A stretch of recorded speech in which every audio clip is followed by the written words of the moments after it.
The afternoon sun poured through the massive glass ceiling of Riverside Mall, casting bright patterns across the polished marble floors. It was a Saturday, and the place buzzed with the usual weekend crowd.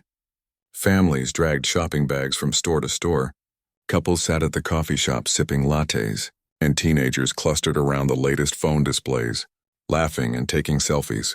Right in the center of the main atrium, surrounded by all this activity, sat a beautiful grand piano. It was part of some community art project the mall had started a few months ago. Anyone could walk up and play it, though most people just stopped to take pictures with it or let their little kids bang randomly on the keys for a quick video.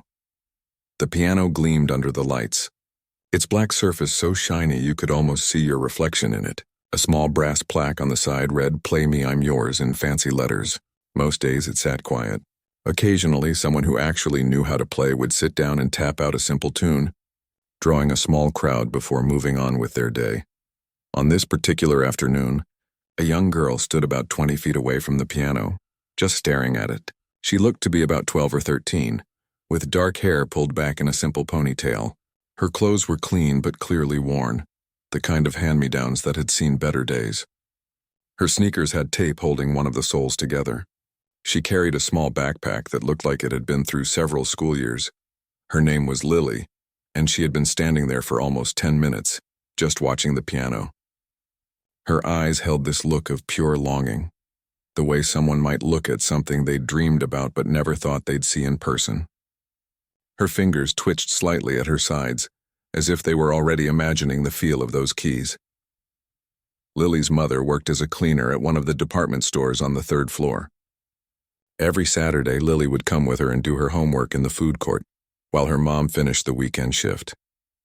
They'd take the bus home together afterward, stopping at the discount grocery store on the way. It was their routine, had been for almost 2 years now, ever since Lily's father had left. But today, Lily had finished her homework early. She'd wandered down to the main floor and spotted the piano, and something inside her chest had tightened. She'd seen pianos before, of course. There was one at her school, old and beaten up, missing several keys with a sound that made you wince. Her music teacher, Mrs. Chen, had shown her a few basic things on it during lunch breaks. Mrs. Chen said Lily had a gift, that she'd never seen a kid pick up music so naturally. But the school barely had enough money for textbooks, let alone piano lessons, so Lily had taught herself. She'd spent hours watching free piano tutorials on her mom's old phone, the one with the cracked screen that took forever to load videos. She'd learned to read music from library books. At home, she'd drawn a paper keyboard and taped it to the kitchen table, practicing finger positions until her mom told her to come eat dinner. She'd hummed the pieces she was learning, playing them over and over in her mind, but she'd never touched a real grand piano, never even been close to one. Now here it was, just sitting there waiting. Her heart pounded as she took a step closer, then another. The smooth white keys seemed to glow. She could almost hear the music it could make, the sounds that were locked inside it waiting for the right hands to set them free. She was maybe 10 feet away now. A few people glanced at her as they walked past, but nobody paid much attention. Just another kid in the mall. Nothing special to see. Lily took another step forward.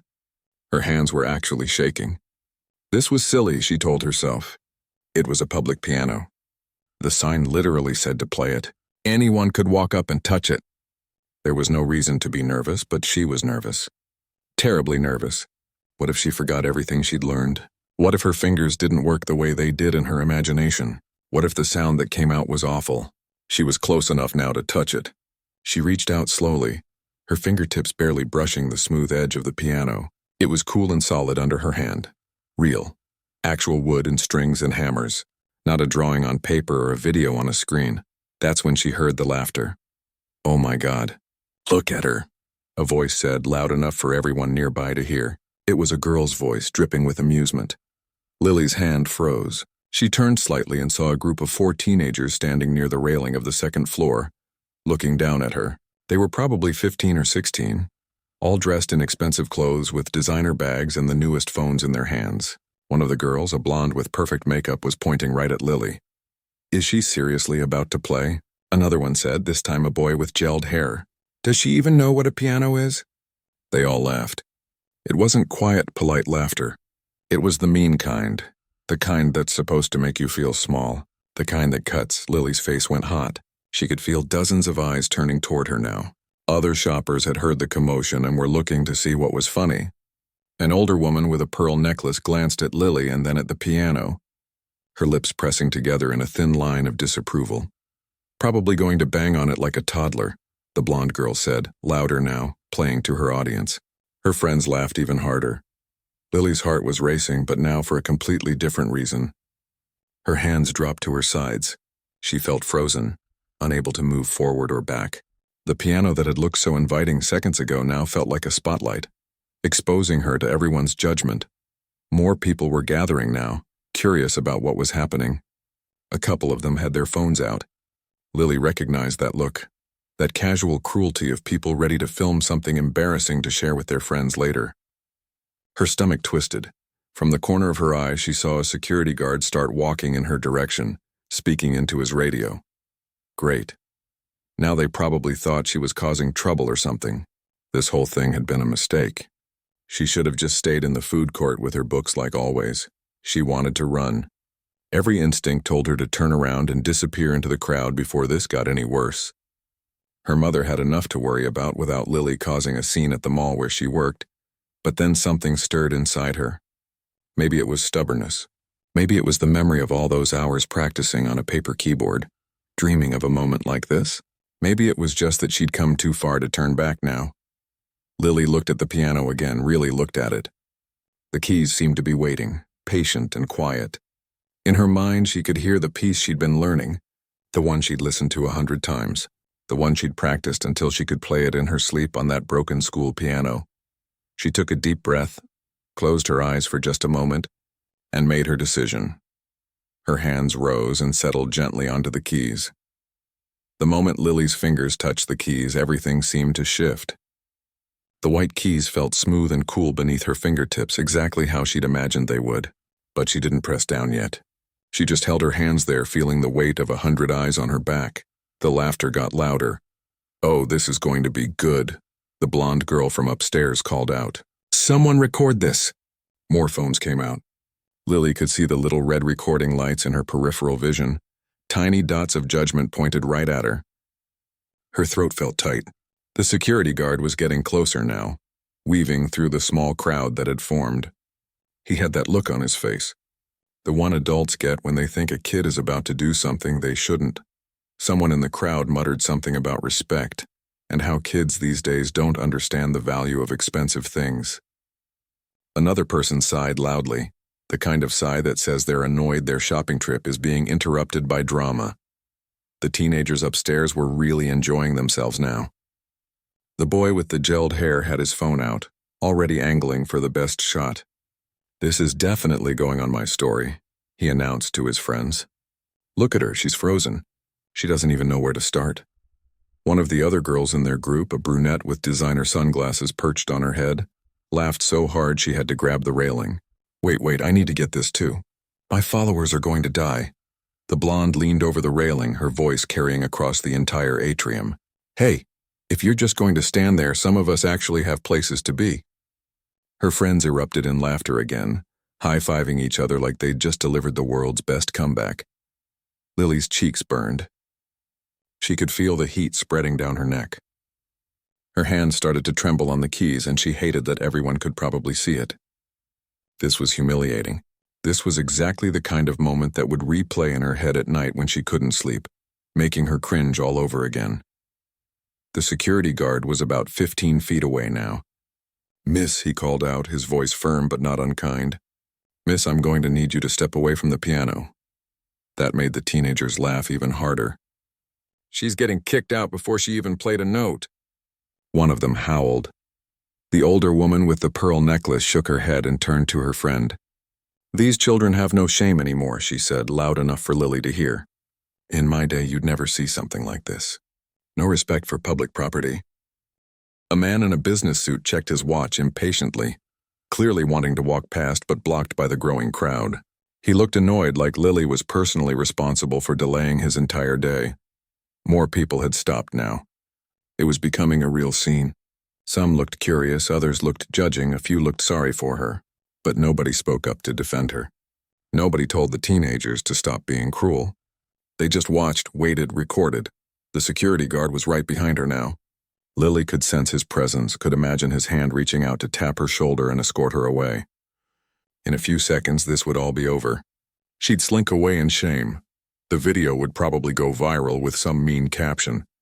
And she'd spend the rest of her life as the girl who got laughed at in the mall. But then she thought about her mother. Her mom who worked 10-hour shifts cleaning other people's messes just to keep them afloat. Her mom who never complained, who smiled through everything, who still somehow found money to buy Lily a used music theory book for her last birthday. Her mom who believed in her even when nobody else did. Mrs. Chen's words echoed in her head. You have something special, Lily. Don't let anyone tell you different. The world needs your music, the music. That's what this was really about. Not the teenagers or the crowd or the security guard. It was about the music that lived inside her. The melodies that played in her dreams. The notes she'd been holding on to for so long with nowhere to let them out. She thought about all those nights at the kitchen table with her paper keyboard. All those hours watching videos on that cracked phone screen, pausing and rewinding until she understood each movement. All those lunch breaks on the broken school piano, learning to coax beauty from damaged keys. Had she done all that just to give up now? Her hand steadied, just a little but enough. The security guard's voice came again, closer now, more insistent. Miss, I need you to step back from the piano, please. The blonde girl's voice cut through the air one more time. Oh, wow, she's really going to do it. She's actually going to embarrass herself. This is amazing. Something clicked inside Lily. A switch flipped. Maybe it was anger or determination or just the simple fact that she'd come this far. And there was no point in turning back now. She'd already been humiliated. What did she have to lose? She closed her eyes and let out a slow breath. In the darkness behind her eyelids, the rest of the world faded away. The laughter became distant. The phones and the crowd and the security guard all blurred into background noise. In that quiet space, she found the music. She could hear it perfectly, every note of the piece she'd memorized. It was a classical piece, one of the nocturnes she'd fallen in love with months ago. She'd watched a famous pianist play it in a video, had been moved to tears by its beauty, and had promised herself that one day she'd learn it. And she had learned it, note by note, measure by measure, until she could play it perfectly on that broken school piano. Her fingers found their starting position. She could feel which keys were which without looking, the muscle memory kicking in from all those hours of practice. The crowd noise swelled as people realized she was actually going to play. More laughter rippled through the group of teenagers. Here we go, someone shouted. This is going to be terrible, another voice added. The security guard's hand touched her shoulder, gentle but firm. Come on now, let's not make this difficult. But Lily didn't move. Her eyes were still closed. Her fingers were still resting on the keys.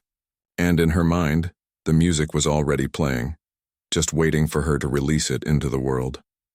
She pressed down. The first note rang out, clear and pure and absolutely perfect.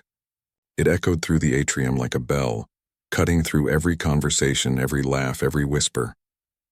The note hung in the air for a moment, beautiful and defiant.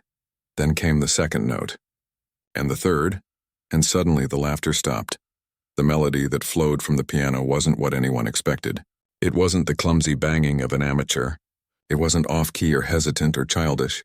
It was beautiful, genuinely, undeniably beautiful. Lily's fingers moved across the keys with surprising grace, each note flowing into the next like water. The piece was delicate and emotional, the kind of music that reaches inside your chest and squeezes your heart. Her hands danced, pressing and releasing, creating harmonies that shouldn't have been possible from someone her age, someone who'd learned everything from YouTube videos and library books. The security guard's hand fell away from her shoulder. He stepped back, his expression shifting from stern to shocked. Up on the second floor, the blonde girl's smile had frozen on her face. Her phone was still recording, but now she wasn't laughing. None of them were. The crowd pressed closer, but now they weren't there to mock. They were there to listen. The music filled every corner of the atrium. It wasn't just sound anymore.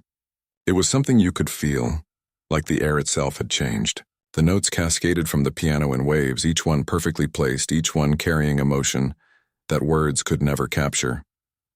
Lily's eyes were still closed. Her whole body swayed slightly with the music, moving in time with the melody. Her fingers knew exactly where to go, sliding across the keys with a confidence that seemed impossible for someone who'd never played a real grand piano before. But this wasn't about the instrument anymore. This was about something deeper, something that had been building inside her for years and was finally being set free.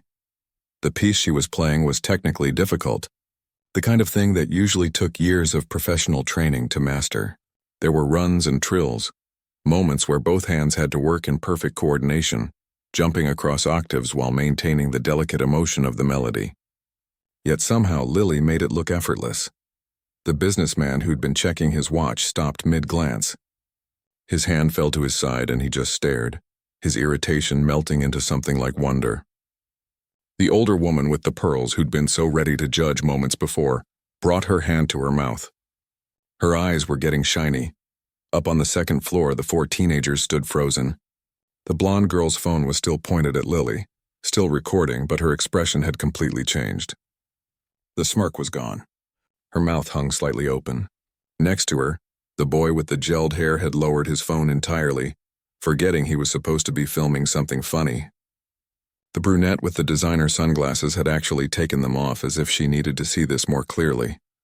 "Oh my God," one of them whispered. Nobody laughed. The crowd around the piano was growing by the second. People from the upper floors were leaning over the railings trying to see who was making this incredible music. Shoppers who'd been heading to their cars turned around and came back inside. Parents lifted their small children up so they could see over the crowd. Everyone had their phones out now, but the energy was completely different. They weren't trying to capture something embarrassing. They were trying to preserve something beautiful. The security guard stood absolutely still about 5 feet behind Lily. His radio crackled with someone asking him what the situation was, but he ignored it.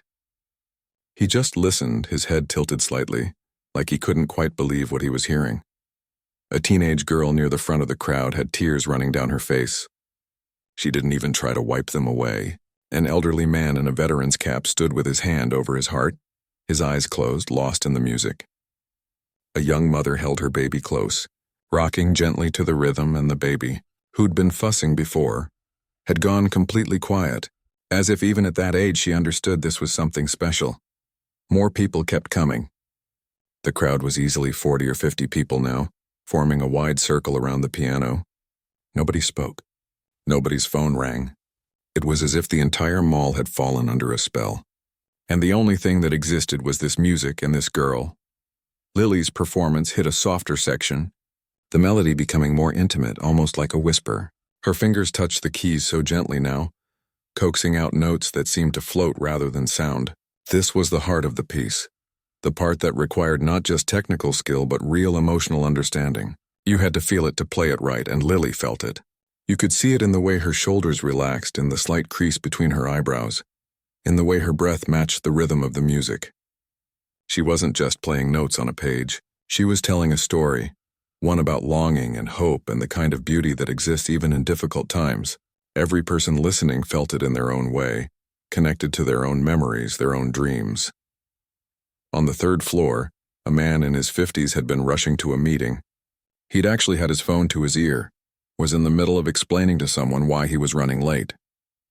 But the music had reached him up there, and he'd stopped talking mid-sentence. Now he stood at the railing, his phone forgotten at his side, tears streaming down his face. His assistant, a young woman with a tablet, stood next to him, equally transfixed. "Sir?" she'd asked when he first stopped. "Are you okay?" He'd just shaken his head, unable to speak, pointing down at the piano. Now they both stood there, 2 strangers connected by this unexpected moment of beauty in the middle of an ordinary Saturday. Back on the main floor, a group of college students who'd been laughing loudly at their table in the food court had gone completely silent. One of them, a guy in a football jersey, had his head down, his shoulders shaking slightly. His girlfriend rubbed his back gently. Later, he'd tell her that the music reminded him of his grandmother, who used to play piano for him when he was little, who'd passed away last year. The piece built again. Lily's hands moving faster now, the energy rising. This was the technical showcase section, where the pianist's skill really showed. Her left hand laid down a steady, pulsing rhythm while her right hand danced through a complex melody that seemed to sparkle. It was the kind of playing that made other pianists shake their heads in disbelief. And that's exactly what was happening. In the crowd, unnoticed by most, stood a woman in her 60s with silver hair pulled back in a bun. Her name was Catherine, and she'd taught piano at the city's most prestigious music academy for 35 years. She'd come to the mall to buy a birthday gift for her granddaughter and had been drawn to the music like everyone else. But unlike everyone else, Catherine knew exactly how difficult this piece was. She'd taught it to countless students over the years, had watched them struggle with its complexities, had spent hours helping them understand its emotional depth, and here was this child, this girl in worn clothes with taped-up shoes playing it like she'd been born to it. Catherine's professional eye caught things others might miss. The girl's hand position wasn't quite textbook. Her posture was a little hunched, probably from practicing on tables and broken keyboards. There were tiny imperfections in her technique, small things that formal training would have corrected. But none of that mattered. Because what this girl had couldn't be taught. The feeling, the soul, the pure musical instinct that guided every note, that was a gift. That was what separated someone who played piano from someone who was a pianist. Catherine felt something she hadn't felt in years, a kind of excitement that made her heart race. This was why she'd become a teacher in the first place. This raw, undiscovered talent. This proof that music could bloom anywhere, even in the most unlikely places. The blonde teenager on the second floor finally lowered her phone. She looked at her friends, and for the first time since they'd started mocking Lily, she looked uncomfortable. "I feel really bad," she whispered. Her friend, the brunette, nodded slowly. "Yeah, me too." The boy with the gelled hair ran his hand through his hair, messing up the perfect style he'd spent 20 minutes on that morning. "We're terrible people," he said quietly. Nobody argued with him. Down below, Lily played on, completely unaware of the transformation happening around her. She was somewhere else entirely, lost in the music, in this moment she'd dreamed about for so long. The mall could have been empty or packed with thousands, it wouldn't have mattered. Right now there was only the piano, the music, and the pure joy of finally getting to play.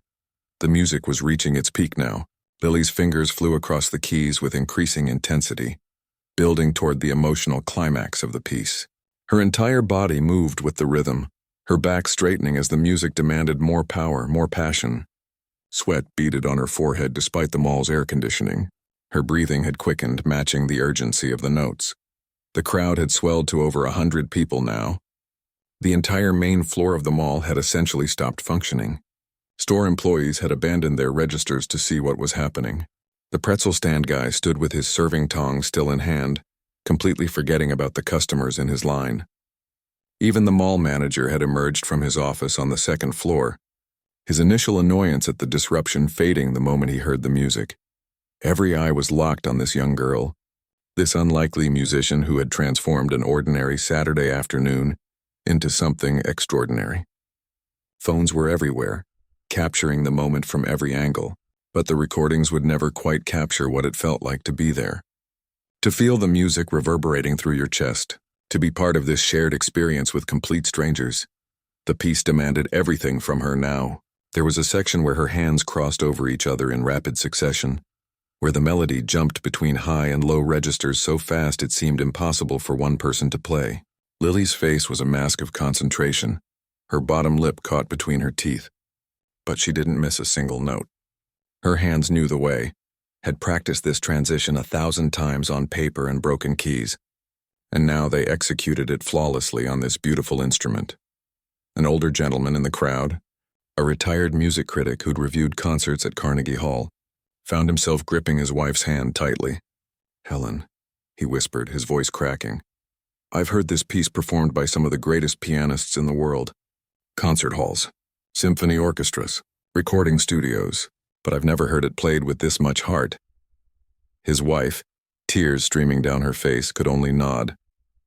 Catherine, the piano teacher, had pushed her way closer to the front. She needed to see this girl's hands, needed to understand how someone with clearly no formal training could be pulling this off. What she saw both amazed and broke her heart. The girl's technique was rough in places, yes, but her musical instinct was compensating for everything she didn't know. She was playing from pure feeling, and somehow that was enough, more than enough. Up on the second floor, the four teenagers were having their own moment of reckoning. The blonde girl, whose name was Ashley, had stopped recording entirely. She stood with her arms wrapped around herself, watching this girl she'd mocked transform into something magical. The shame sat heavy in her stomach. "We should apologize," she said suddenly. Her friend looked at her surprised. Ashley wasn't usually the apologizing type. She was the popular one, the one who set trends and made jokes and always had the perfect comeback.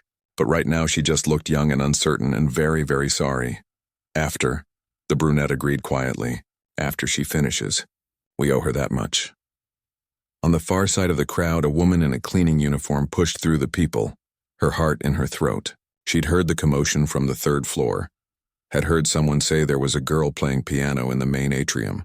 Something in her chest had seized up and she'd dropped her cleaning supplies and run. Now she could see her. Lily, her daughter, her brilliant, talented, beautiful daughter, sitting at that grand piano like she'd been born to it, playing music that was making grown adults cry. The woman's hand flew to her mouth and she began to sob. Great, heaving sobs of pride and joy and overwhelming love. A kind man next to her, seeing her reaction, offered her his handkerchief. "Is that your daughter?" he asked gently. She could only nod, unable to speak past the lump in her throat. "She's incredible," the man said, his own eyes wet. "Truly incredible." Lily's mother thought about all the sacrifices they'd made, the bills she'd juggled, the extra shifts she'd worked, the nights she'd gone to bed hungry so Lily could eat. She thought about watching her daughter practice on paper keyboards, about seeing the longing in her eyes every time they passed a music store.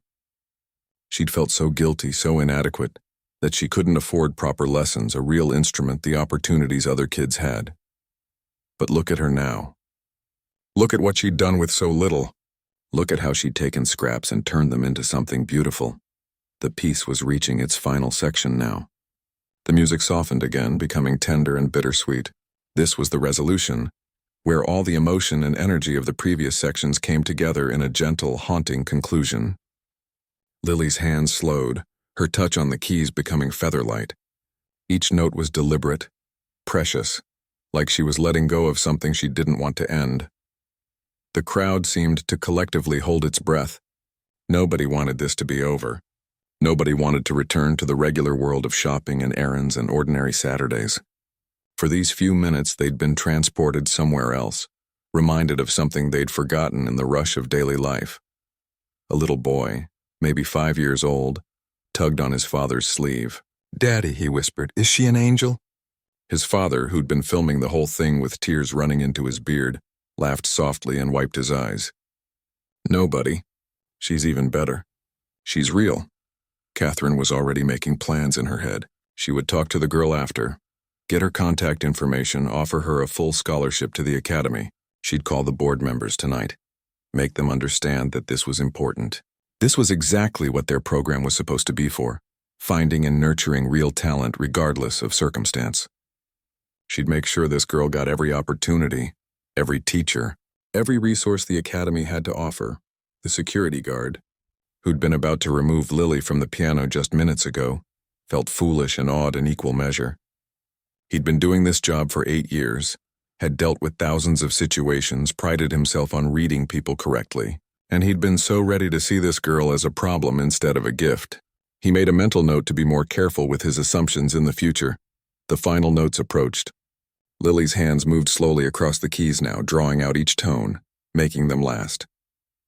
The last few bars of the piece were almost unbearably beautiful, a gentle goodbye that felt both sad and hopeful at the same time. Her left hand provided soft, steady chords while her right hand carried the melody home. And then there it was, the final chord. Lily held it, letting it ring out through the atrium, letting it fade naturally into silence. Her foot stayed on the sustain pedal, drawing out the last vibrations of the strings until they disappeared into nothing. Her hands lifted from the keys. The mall was completely silent. Not a cough, not a whisper, not the rustle of a shopping bag. 100 people stood frozen as if nobody wanted to be the first to break the spell. Lily's eyes opened slowly. She blinked, seeming to come back from far away. For a moment she looked confused, like she'd forgotten where she was. Then reality came crashing back. The crowd, the phones, the hundreds of eyes all staring at her. Her face flushed deep red. Oh no, what had she just done? And then the silence broke. The applause started with one person, then two, then suddenly everyone was clapping. But it wasn't just polite applause. It was thunderous. People were cheering, whistling, shouting. The sound was deafening, bouncing off the glass ceiling and marble floors, filling every space the music had just occupied. The applause kept going, wave after wave of it crashing over Lily. People weren't just clapping, they were on their feet, some jumping up and down, others with their hands raised high, clapping so hard it must have hurt. The noise was overwhelming, almost scary in its intensity. Lily sat frozen on the piano bench, her hands still hovering over the keys, her eyes wide with shock. She'd imagined this moment so many times. In her daydreams, she'd pictured playing for an audience, hearing applause, feeling that rush of accomplishment. But this was nothing like her imagination. This was bigger, louder, more real than anything she could have dreamed up. Her heart pounded so hard she could feel it in her throat. "Bravo," someone shouted. Others picked up the word, and soon a chorus of "bravo" echoed through the atrium. An older man was actually crying, not bothering to hide it, clapping with his hands above his head. A teenage girl near the front was screaming like Lily was a rock star, her face lit up with pure joy. Then people started moving forward. Not in a threatening way, but with this overwhelming desire to get closer, to congratulate her, to be part of whatever had just happened. The security guard, finally remembering his job, stepped forward with his arms out, trying to give Lily some space. "Okay, folks, let's give her some room," he called out, but he was smiling as he said it. "Back up a little." A woman in a business suit was the first to reach Lily, dodging around the security guard. She had tears on her face and was pulling bills out of her wallet. "That was beautiful," she said, her voice thick with emotion. "Please take this. You have such a gift." She pressed the money into Lily's hand before Lily could even process what was happening. Then others surged forward, and suddenly people were pressing money into her hands, dropping bills onto the piano, stuffing them into her backpack. $20 bills, 10s, 5s, even a few 50s. Lily stared at the growing pile, completely overwhelmed. I can't," she stammered, but nobody was listening to her protests. "You earned it, sweetheart," an elderly woman said, adding her own contribution. "That was worth every penny." Through the crowd, Lily's mother finally broke through. "Lily?" she cried. And Lily looked up to see her mom pushing past people, still in her cleaning uniform, her face streaked with tears. The moment their eyes met, Lily started crying too. She jumped up from the piano bench and threw herself into her mother's arms. They held each other tight, both sobbing now, while the crowd continued to cheer around them. Her mother was saying something, but Lily couldn't hear it over the noise. It didn't matter. She could feel what her mom was saying in the way she held her, in the way her hand stroked Lily's hair. "I'm so proud of you," her mother finally managed to say directly into Lily's ear. So proud. From the second floor, the four teenagers had been watching everything unfold. Ashley, the blonde girl who'd started all the mockery, felt like the worst person in the world. Watching Lily hug her mom, seeing how young and overwhelmed she looked, made Ashley's stomach twist with guilt. "Come on," she said to her friends. "We need to do this." They made their way down to the main floor and approached slowly, hanging back at the edge of the crowd. Ashley's hands were shaking. She'd apologized before, sure, but never for something that mattered this much. Never to someone she'd genuinely hurt. When there was finally a break in the stream of well-wishers, Ashley stepped forward. Lily and her mother looked up, and Lily's expression immediately changed. She recognized them. Of course she did. Ashley saw the way Lily's shoulders tensed, the way she took a small step back. "Hey," Ashley said, and her voice came out smaller than she'd intended. I need to say something." She took a breath. "I'm really sorry. For what I said. For laughing. For everything. That was cruel and stupid, and you didn't deserve it." She looked Lily right in the eyes. "You're incredibly talented. Like I've never heard anything like that in my life, and I almost made you not play. I'm really sorry." Her three friends nodded, adding their own apologies, their own expressions of shame and regret. The boy with the gelled hair looked like he might cry. "That was the most amazing thing I've ever seen," he said. "And we were so terrible to you." Lily looked at them for a long moment. Part of her wanted to stay angry, wanted to hold on to the hurt they'd caused, but she was too tired, too overwhelmed, too full of other emotions to hold on to anger right now. "It's okay," she said quietly. "Thank you for apologizing." Ashley nodded, relief flooding her face. She started to turn away, then stopped. "Wait," she pulled out her phone. "I recorded the whole thing. I was going to delete it, but I think you should have it. You might want to remember this someday." She sent the video to Lily's mom's phone along with the 3 others. "We all got different angles," the brunette explained. "Together they show pretty much everything." As the teenagers walked away, Ashley felt lighter somehow. She knew she'd remember this day for the rest of her life, but not for the reasons she'd thought she would an hour ago. Catherine, the piano teacher, had been waiting patiently at the edge of the crowd. Now she approached, her professional demeanor firmly in place, though her eyes were still red from crying. She introduced herself to Lily and her mother, explaining who she was and what she did. "I'd like to offer your daughter a full scholarship to our academy," Catherine said, getting straight to the point. "Complete training, any instrument she wants to study, though obviously she should continue with piano. We have the best teachers in the state, and I think Lily could benefit enormously from proper instruction." Lily's mother's hand flew to her mouth. "A scholarship? A full scholarship?" "Full tuition, books, everything," Catherine confirmed. She looked at Lily. "Where did you learn to play like that?" "YouTube," Lily said, almost embarrassed. "And the piano at school, but it's kind of broken. And I practice on paper at home." Catherine shook her head slowly, a smile spreading across her face. "Paper, YouTube, and you played like that." She laughed, but it was a joyful sound. "Lily, do you have any idea how rare you are? Most of my students have been taking lessons since they were 4 years old, and they can't touch what you just did. You have something special, something that can't be taught. But I can help you refine it, give you the tools to do even more incredible things." As Catherine handed over her business card and made plans to call them next week, more people continued to approach. A man who owned a local music store said he'd donate a keyboard for Lily to practice on at home. A concert pianist who'd been shopping with her daughter offered to give Lily private lessons. Someone from the local news station asked if they could do a story. The mall manager, who'd initially been worried about the disruption, was now thrilled. "This is going viral," he said, showing them his phone where the videos were already being shared thousands of times. "The piano girl at Riverside Mall, this is amazing publicity." But Lily barely heard any of it. She was looking at the pile of money people had given her, money that would help her mom so much. She was thinking about the scholarship, about real lessons, about the possibility of a future she'd hardly let herself dream about. Most of all, she was thinking about how she'd almost walked away, how close she'd come to letting the laughter and the judgment stop her from playing, how she'd almost let fear win. She looked at the piano, still sitting there, its keys waiting for the next person brave enough to play.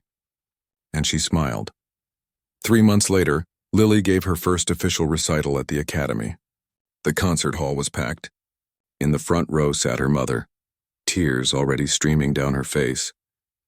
Scattered throughout the audience were people from the mall that day: the security guard, the businessman, the elderly woman with the pearls, the family with the little boy who'd asked if she was an angel.